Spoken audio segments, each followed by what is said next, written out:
Product of electrolysis, तो product of electrolysis depend करता है on the nature of material being electrolysed, कौन से मटेरियल को हम इलेक्ट्रोलाइज कर रहे हैं और इलेक्ट्रोड्स के टाइप कौन से हैं।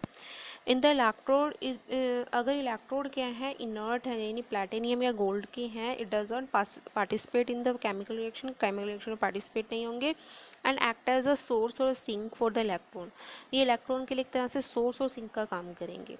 ठीक है, जहाँ पे जो सोर्स यानी इलेक्ट्रॉन को प्रोवाइड करवाएंगे, सिंक और इलेक्ट्रॉन को एब्जॉर्ब कर लेंगे। On the other hand if electrode is reactive, अगर इलेक्ट्रोड रिएक्टिव हैं तो वो पार्टिसिपेट करेंगे उस केमिकल रिएक्शन में, और जो प्रोडक्ट होंगे इलेक्ट्रोलाइसिस के वो डिफरेंट होंगे बिकॉज ऑफ रिएक्टिविटी। ठीक है, एंड द इनर्ट इलेक्ट्रोड्स, अब ये कह रहा है प्रोडक्ट जो है इलेक्ट्रोलाइसिस के वो डिपेंड करते हैं डिफरेंट ऑक्सीडाइजिंग रिड्यूसिंग स्पीसीज के ऊपर, प्रेजेंट इन जो इलेक्ट्रोलाइटिक सेल्स के अंदर प्रेजेंट होते हैं, देयर उनके स्टैंडर्ड इलेक्ट्रोड्स के अंदर प्रेजेंट होते हैं। अगर हम देखें सम ऑफ द केमिकल प्रोसेसेस देखें, हमें पता है वो फिजिबल तभी होती हैं, कुछ तो फिजिबल होती हैं और कुछ क्या होती हैं, स्लो होती हैं at low voltages due to this do not seems to be take place, और हमें ऐसा लगता है कि नहीं होगा। ठीक है, and extra potential has to be applied, और हमें क्या करना पड़ता है उस रिएक्शन को फिजिबल बनाने के लिए एक्स्ट्रा पोटेंशियल लगानी पड़ती है ताकि वो which make the process more difficult to be occur, और जहाँ से क्या हो जाता है प्रोसेस थोड़ा सा मुश्किल हो जाता है। जैसे कि अगर हम बात करें, हमारे पास मोल्टन NaCl है, द प्रोडक्ट ऑफ इलेक्ट्रोलिसिस, उसके जो प्रोडक्ट हैं वो कौन से होंगे, सोडियम मेटल और क्लोरीन गैस होंगी। Here we have one cation and, जो हमारे पास एक कैटायन है जो कौन सा है, सोडियम है, which is reduced at cathode, और जो एनायन है यानी क्लोरीन है वो ऑक्सीडाइज कहाँ पे होगा, वो एनोड के ऊपर होता है। During the electrolysis sodium of sodium chloride solution, product of products जो हैं वो कौन से होंगे, NaOH Cl2OH, इसे क्लोरएल्कली प्रोसेस भी बोलते हैं, आपको याद होगा। ठीक है, so in this case beside sodium positive chlorine negative ion, ठीक है, we have also hydronium ion और hydroxyl ion along with the solvent molecules H2O। तो यहाँ पे क्या कह रहा है, at cathode there is a competition between the following reactions, तो वहाँ पर एक रिएक्शन नहीं होंगी बल्कि एक से ज़्यादा होंगी। ठीक है, कैथोड के ऊपर कौन कौन सी रिएक्शन हो रही है, एक तो सोडियम की हो रही है, दूसरी हमारी हाइड्रोजन पॉजिटिव की हो रही है। इसका जो स्टैंडर्ड वैल्यू है वो है -2.7, और इसकी जो स्टैंडर्ड वैल्यू है वो कितनी है, 0 वोल्ट है। ठीक है, had the reduction value of E is preferred, therefore reaction जो होगी कैथोड के ऊपर वो ये होगी। ठीक है, इन दोनों में से जो फिजिबल रिएक्शन है वो कौन सी है, ये, क्योंकि इसका पोटेंशियल हाई है। बट जो हाइड्रोनियम का जो is produced by the dissociation, अभी हाइड्रोजन ये जो आयन हमारे पास आया है हाइड्रोजन का, ये इसके डिसोसिएशन से होता है। सो नेट जो रिएक्शन होगी कैथोड के ऊपर उसे हम इस तरह से लिख सकते हैं, H2O plus electron half H2 plus में OH नेगेटिव, और एनोड के ऊपर जो होगी वो दो होंगी, एक तो ये क्लोरीन वाली होंगी और एक ये वाली होंगी। क्लोरीन का जो स्टैंडर्ड वैल्यू है 1.36 है, और हाइड्रोजन वाली जो है वो कितनी है, 1.23। ठीक है, सो जो रिएक्शन हो रही है एनोड के ऊपर, ठीक है, with the lower value of E is preferred, anode के ऊपर लो वैल्यू होनी चाहिए, कैथोड के ऊपर हाई वैल्यू होनी चाहिए स्टैंडर्ड वैल्यू की। So water be get oxidised, ठीक है, तो in the presence of chlorine ion की प्रेफरेंस में आपका ये हो जाएगा। ठीक है, so however the account over the potential of oxygen reaction is preferred, so net reaction जो होगी हमारी जो NaCl की होगी कैथोड के ऊपर ये होगी, एनोड के ऊपर ये होगी। ठीक है, सो ये तो हम नेट रिएक्शन कह सकते हैं, नेट रिएक्शन क्या होगी, Na प्लस में H2 is equals to Na positive OH negative half H2 plus में हाफ क्लोरीन। ठीक है, सो स्टैंडर्ड इलेक्ट्रोड पोटेंशियल क्या कर सकते हैं, replaced by the electrode potential, हम स्टैंडर्ड इलेक्ट्रोड पोटेंशियल की जगह हम नॉर्मली इलेक्ट्रोड पोटेंशियल को यूज़ कर सकते हैं जो हमारे नॉर्मलिस्ट इक्वेशन के अंदर है। ठीक है, take into the concentration effect during the electrolysis of sulphuric acid, अगर हम सल्फ्यूरिक एसिड की बात करें सो प्रोसेस जो है वो कुछ इस तरह से होगा आपका। यहाँ पे क्या कह रहा है, H2O is equals to O2 plus में 4 नेगेटिव प्लस 4 इलेक्ट्रॉन्स, और इसकी जो वैल्यू है वो अभी हमने ऊपर देखी थी, कितनी थी, 1.23 वोल्ट थी। ठीक है, और अगर हम सल्फ़र की बात करें, ठीक है, जो हमारे पास सल्फाइड का जो आयन है, तो वो जब उसकी रिएक्शन होगी तो हमें क्या मिलेगा, H2O8 2 नेगेटिव 2 क्लोरीन आयन, और इसका जो वैल्यू होती है वो कितनी होती है, 1.96 वोल्ट होती है। ठीक है, 4, तो ये क्या कह रहा है, for dilutive sulphuric reaction 3.38 is preferred because of higher concentration of H2SO4 reaction is preferred. तो ये क्या कह रहा है कि यहाँ पर जो रिएक्शन होगी आपकी ये वाली होगी प्रेफर्ड रिएक्शन। ठीक है, एनोड के ऊपर। तो ये था हमारे पास इलेक्ट्रोलिसिस के बारे में। ठीक है, now next very very important इस चैप्टर के अंदर वो टॉपिक है आपका बैटरीज। ठीक है, any battery actually it may have one और more than one cell connected in series. Battery के अंदर क्या होता है, एक या एक से ज़्यादा सेल होते हैं, वो सेल आपस में कैसे कनेक्ट होते हैं, सीरीज में कनेक्ट होते हैं। That we use as a source of electrical energy is basically in galvanic cells where the chemical reaction of redox reaction converted into chemical energy। तो हमारे जितने भी गैल्वेनिक सेल्स है वहाँ पे हम क्या करते हैं, केमिकल रिएक्शन जो होती है, जो रिडॉक्स रिएक्शन में जो भी होती है उसको कन्वर्ट कर देते हैं इलेक्ट्रिक केमिकल रिएक्शन जो भी होती है रिडॉक्स रिएक्शन के अंदर, उसको हम इलेक्ट्रिकल एनर्जी में कन्वर्ट कर देते हैं। So for a battery to be practical use it is reasonable light. ठीक है, सो अगर हम किसी बैटरी को यूज़ कर रहे हैं तो उसके लिए सबसे पहली बात ये क्या है कि वो हल्की होनी चाहिए, कॉम्पैक्ट होनी चाहिए, और जो उसकी वोल्टेज है शुड नॉट बी वेरी, उसकी वोल्टेज हमेशा कांस्टेंट रहनी चाहिए। सो हमारे यहाँ पर अगर हम प्रैक्टिकल यूज़ की बात करें तो यहाँ दो टाइप की बैटरी है। फर्स्ट आपकी है प्राइमरी बैटरीज। ठीक है, प्राइमरी बैटरीज क्या होती है, in primary batteries the reaction occurs only once, reaction सिर्फ एक बार होती है। After the use over the period battery become dead and can not be reuse again. इन बैटरीज को हम सिर्फ एक ही बार यूज़ कर लेते हैं, यूज़ करने के बाद इन्हें थ्रो कर दिया जाता है, क्योंकि इन्हें रीयूज़ नहीं किया जाता।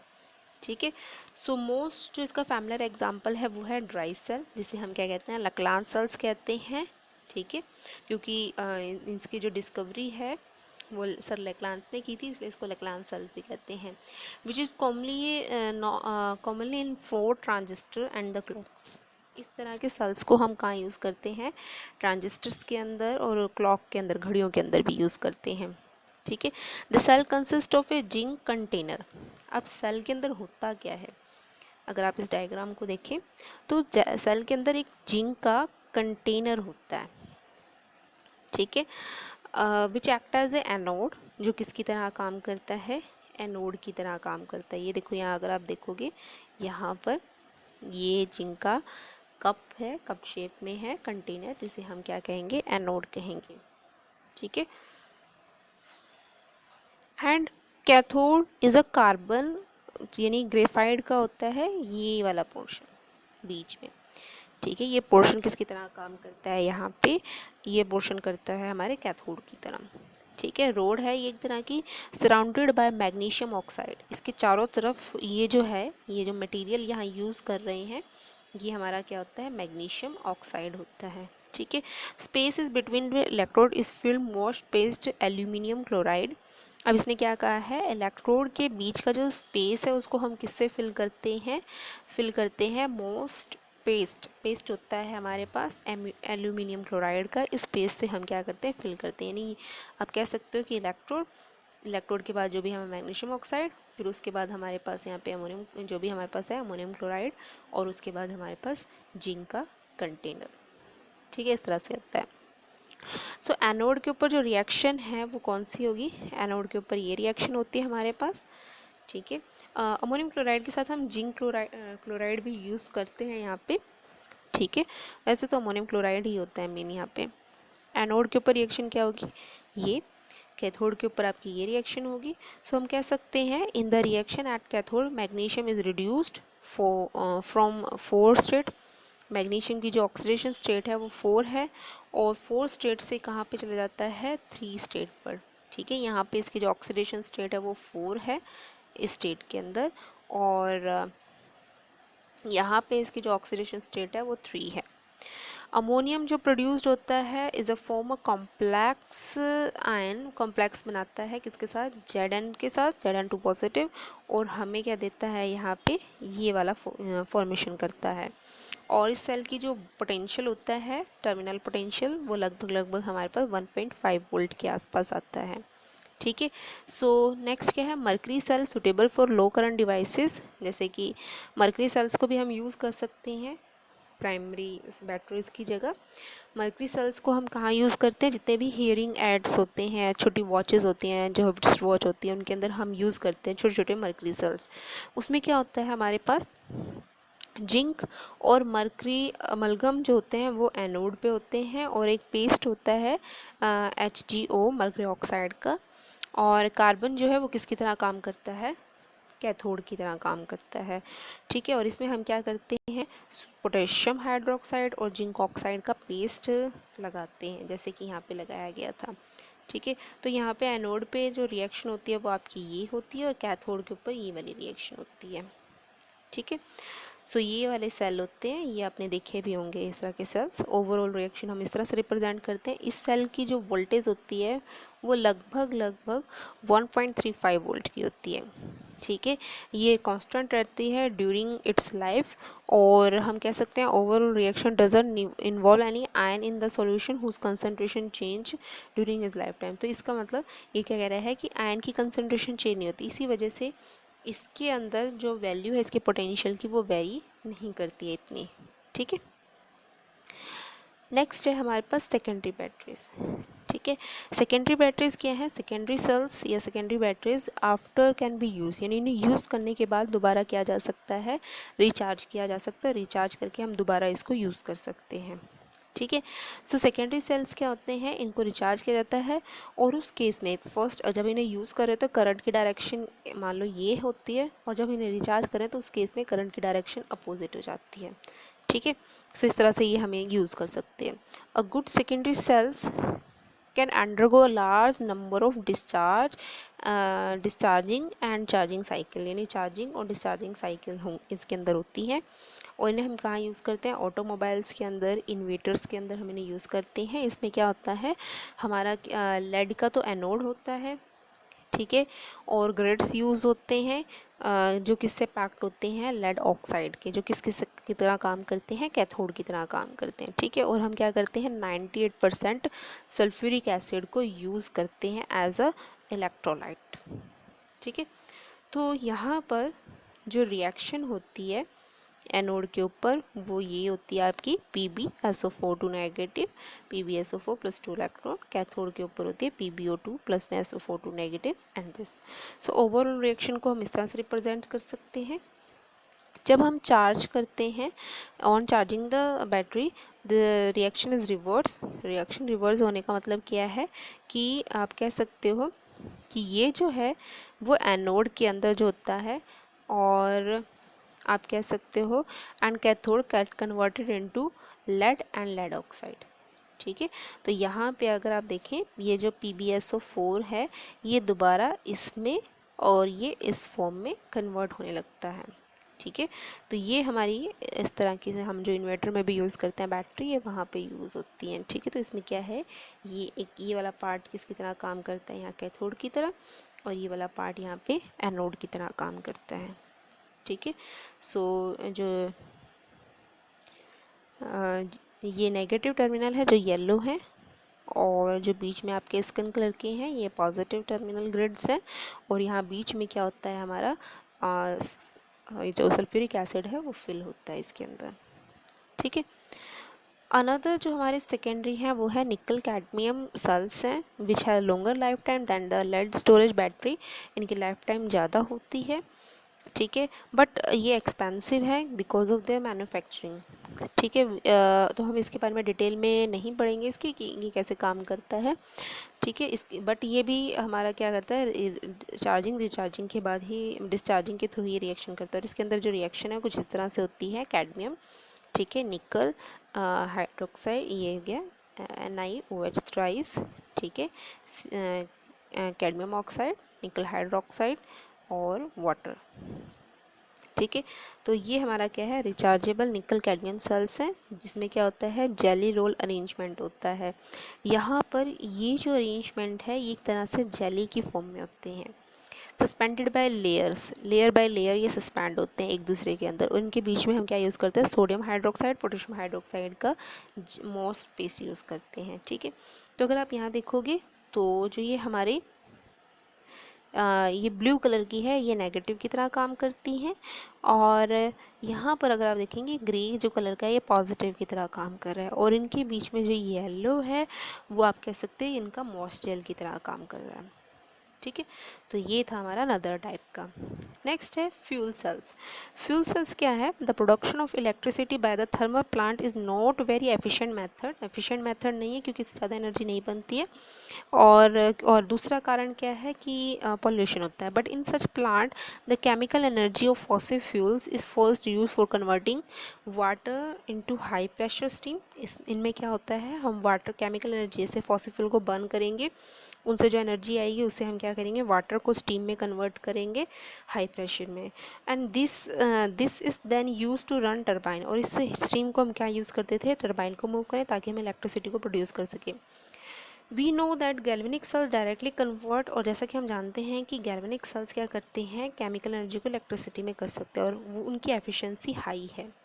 So it is now possible to make such cells in which reactant are feed continuously to the electrode, जिसमें हम reactant को लगातार इलेक्ट्रोड में फीड करते रहे, और प्रोडक्ट्स जो हैं are remove continuously from the electrolytic compartment, जो प्रोडक्ट है उनको रिमूव करते रहे। तो galvanic cells are design to convert energy of combustion of fossil fuels. तो गैल्वेनिक सेल्स का डिज़ाइन किया गया ताकि हम क्या कर सकें, जो एनर्जी है कंबशंस के फॉसिल फ्यूल्स की, लाइक हाइड्रोजन, मीथेन, मैथेनॉल, इनको डायरेक्टली क्या कर सके, इलेक्ट्रिकल एनर्जी में कन्वर्ट कर सके। ठीक है। और इन्हीं सेल्स को हम क्या कहते हैं, फ्यूल सेल्स भी कहते हैं। ठीक है, फ्यूल सेल्स भी कहते हैं। तो one of the most successful fuel cells जो है, जिस use the reaction of hydrogen with oxygen to form water. इसमें हम क्या करते हैं, हाइड्रोजन की ऑक्सीजन की रिएक्शन कराते हैं ताकि वाटर बन जाए। The cells was used for providing the electrical power in Apollo space program. Apollo space program में भी होता है ये use. The water vapour produce during the reaction are condense and added to drinking water for the supply of astronaut. तो इसमें क्या करते हैं, जो भी वाटर प्रोड्यूस हुआ है उसको ड्रिंकिंग के लिए यूज़ करते हैं। हाइड्रोजन और oxygen are bubble through the porous carbon electrode into the concentrated aqua solution sodium hydroxide. तो अगर आप यहाँ पे देखें, हम यहाँ पे इधर से इसके अंदर हाइड्रोजन पोर करते हैं, यहाँ से ऑक्सीजन पोर करते हैं, यहाँ पर हमारे पास क्या है, एक्वस इलेक्ट्रोलाइट है। ठीक है, इनकी हाँ ये वाला पोर्शन है एनोड की तरह काम करेगा, ये वाला जो पोर्शन है रीजन है वो कैथोड की तरह काम करेगा। ठीक है। और फिर क्या होता है, यहाँ पर हमें प्रोडक्ट जो मिलता है आउट यहाँ से होता है और उसको हम यूज़ कर सकते हैं। ठीक है। तो ये क्या कह रहा है यहाँ पे, जो कैटालिस्ट हैं वो कौन से होते हैं हमारे, पैलेडियम, प्लैटिनियम। ठीक है, इनको हम यूज़ करते हैं for increasing the rate of reaction, ताकि ये जो रिएक्शन है इसकी रेट फास्ट हो सके।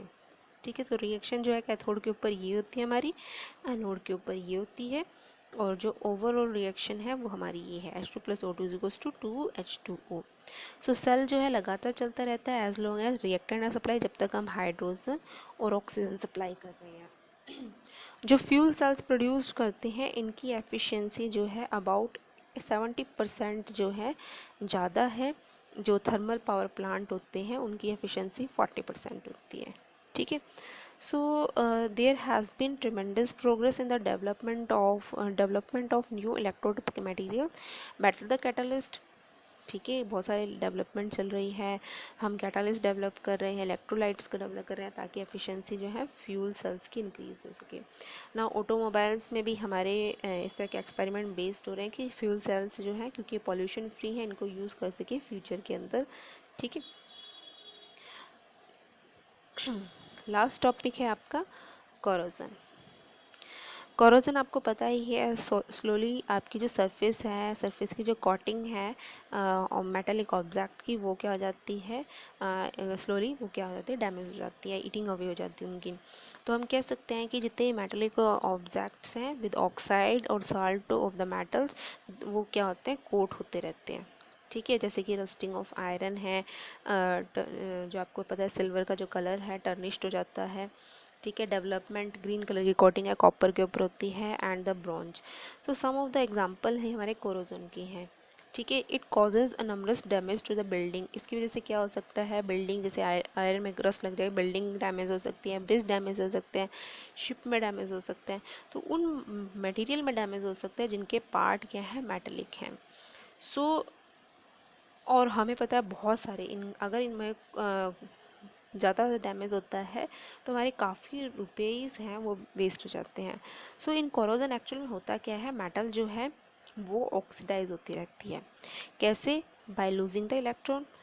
ठीक है, और टू द ऑक्सीजन, एंड अपनी क्या किसकी फॉर्मेशन करती है, ऑक्साइड की फॉर्मेशन, मेटल ऑक्साइड्स की फॉर्मेशन करती है। कोरोजन ऑफ आयरन जो है, जिसको हम रस्टिंग बोलते हैं, occur in the presence of water and air. ये इसकी कोरोजन कब होती है, जब वाटर एयर होती है। ठीक है, केमिस्ट्री ऑफ जो कोरोजन की है वो थोड़ी कॉम्प्लेक्स है, but it may be consider essential for the electrochemical phenomena, क्योंकि एसेंशियल है। ठीक है, so an object made iron, oxidation take place at the spot behave as anode. जहाँ पे ऑक्सीडेशन हो रही है वो एनोड की तरह काम करेगा। तो आपकी जो रिएक्शन है इस तरह से होती है। इसका जो सेल पोटेंशियल है वो -0.44 वोल्ट होता है। ठीक है, तो इस जो भी एनोडिक, ठीक है, स्पोर्ट है, जहाँ से मेटल मूव कर रही है दूसरे स्पोर्ट तक। ठीक है, यहाँ से इलेक्ट्रॉन रिलीज होना शुरू होते हैं, और ये कहाँ रिड्यूस हो जाते हैं, ऑक्सीजन के अंदर, इन the presence of H positive ion. ठीक है, सो यहाँ पे हम कह सकते हैं कि दिस स्पोर्ट, जो ये स्पोर्ट है जहाँ पे हमारा हाइड्रोजन आयन, मतलब जहाँ पे प्रेजेंट है, यानी ऑक्सीजन प्रेजेंट है, वो किसकी तरह काम करता है, कैथोड की तरह काम करता है, और वहाँ पे जो रिएक्शन है वो ये होगी। तो ओवरऑल रिएक्शन हमारी कोरोजन की ये है, जिसका स्टैंडर्ड वैल्यू कितनी आती है, 1.67 वोल्ट आती है। सिमिलरली फेरस जो आयन है वो फर्दर ऑक्सीडाइज हो जाता है एटमॉस्फेरिक ऑक्सीजन से, और वो क्या बनाता है, फेरिक आयन बनाता है। ठीक है, जैसे कि आपको पता है इसका फॉर्मूला जो है फेरिक ऑक्साइड का Fe2O3XH2O। ठीक है, यहाँ पे X इसलिए यूज़ किया क्योंकि हमें नहीं पता वाटर मॉलिक्यूल कितने होंगे उस टाइम पे। वाटर मॉलिक्यूल अपने अकॉर्डिंग नंबर चेंज करते रहते हैं। तो कोरोजन से बचने के लिए क्या है, प्राइमरी सबसे ज़्यादा इम्पॉर्टेंट ये है कि हम क्या करें ना। तो इम्पॉर्टेंट इसलिए है कि इससे एक तो हमारी मनी सेव होती है, और साथ साथ जो एक्सीडेंट होते हैं जैसे कि ब्रिज कोलैप्स होना, किसी की कंपोनेंट का फेल हो जाना, तो इनसे हम बच सकते हैं। So one of the simplest method preventing है कि मेटल का जो सरफेस है, जो एटमॉस्फेयर से कांटेक्ट में आ रहा है, उसको रोक दिया जाए। और ये कैसे हो सकता है, ओवर कोटिंग से, उसके ऊपर किसी तरह का पेंट या किसी तरह का केमिकल लगा, जैसे कि बायफिनॉल। ठीक है, बाइसफिनॉल लगा दें हम। और अनदर सिंपल मेथड क्या है कि उसके ऊपर क्या कर दे, स्टोनशियम जिंक की कोटिंग कर दे, या फिर कोई इनर्ट मेटल लगा दे ताकि वो रिएक्ट ना कर सके, उसकी रिएक्शन को रोका जा सके। सो बहुत सारे इलेक्ट्रोकेमिकल मेथड हैं जो हम यूज़ कर सकते हैं, जो अनदर मेटल्स के ऊपर से उन्हें, मतलब मेटल्स को अनदर मेटल्स को लगा सकते हैं, और इस तरह से हम सेव कर सकते हैं हमारे ऑब्जेक्ट को फ्रॉम द कोरोजन। ठीक है, तो इस चैप्टर में हमारा यहाँ पे ये चैप्टर फिनिश हो गया है, और इससे रिलेटेड जो क्वेश्चन है हम नेक्स्ट लेक्चर में करेंगे। तो आज के लिए इतना ही काफ़ी है।